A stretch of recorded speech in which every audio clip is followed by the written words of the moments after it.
Hello, it's Errolthree here, back with another video. Because we recently hit 500 subscribers on YouTube, I thought I'd do one that's been requested a long time ago, and that's been requested a lot ever since. And that's going to be how to build some beautiful custom trees. And we're going to be going in order of size, so let's start out with something a little bigger than this little pot here. And our first design of the day is going to be a very classic oak tree design. If you've got a keen eye, you might actually recognise this starting design from my last video, the lamps one. And that's because we used a dead oak tree as a sort of base for one of the lamps. But I digress. Start placing your logs down with a central one block, gradually make branches going outwards, connect those branches with darker logs and stairs, and then finish off your design by surrounding it all with some leaves.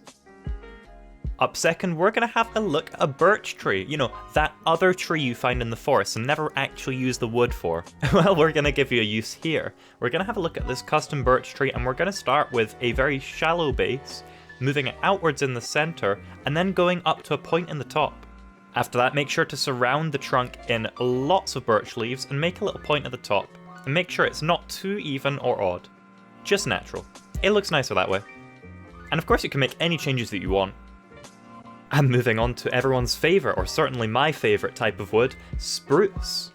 Generally, spruce trees are done to death with custom designs, like giant redwood trees. So I've tried to spice it up here by having one lean as though it's being weighed down by the weight of snow on top of it. Which, if you're using a spruce tree in a cold environment, it's going to look wonderful with this effect. So start off first with your logs slanting upwards and diagonally, add gradually narrowing layers of leaves around it, and then add snow onto the top as though it's weighing the top down.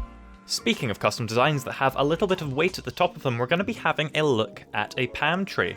And if you're not new to my channel, you have absolutely 100% seen me do this before, both in Talisman and in Vivere, where I did a massive tree that was totally not inspired by Iskall at all.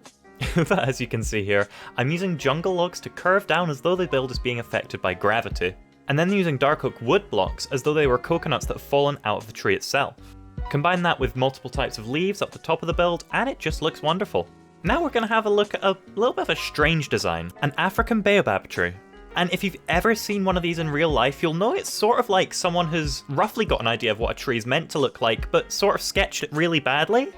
So the design here is to try and make it look as wonderful as we possibly can. And to do that, we've got a very thick base, moving it up and staying thick all the way to the top. Rounded it out with very narrow struts at the top where we put our leaves, filled in those leaves, and then used some stairs of various kinds to finish off the build.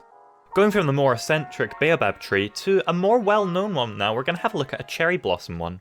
And you've seen me try this one before too, less successfully, in the Japanese build I did a couple of videos back.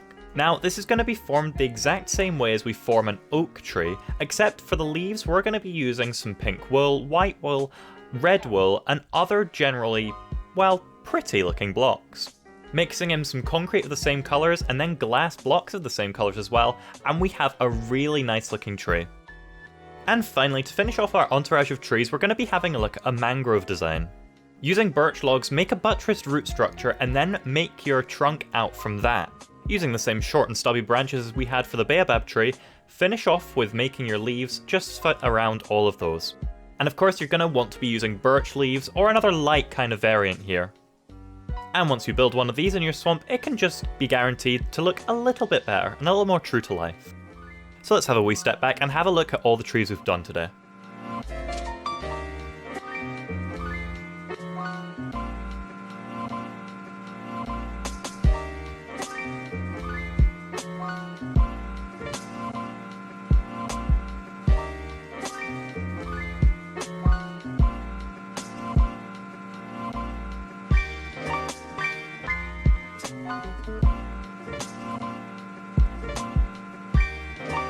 I just wanted to take a moment at the end of the video to thank you all for getting me to 500 subscribers and 100 members in the Discord.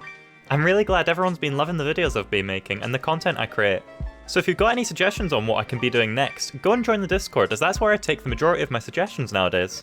And you can stay up to date with the latest news about what's going on. Again, thank you all for watching and I'll be seeing you later. Goodbye.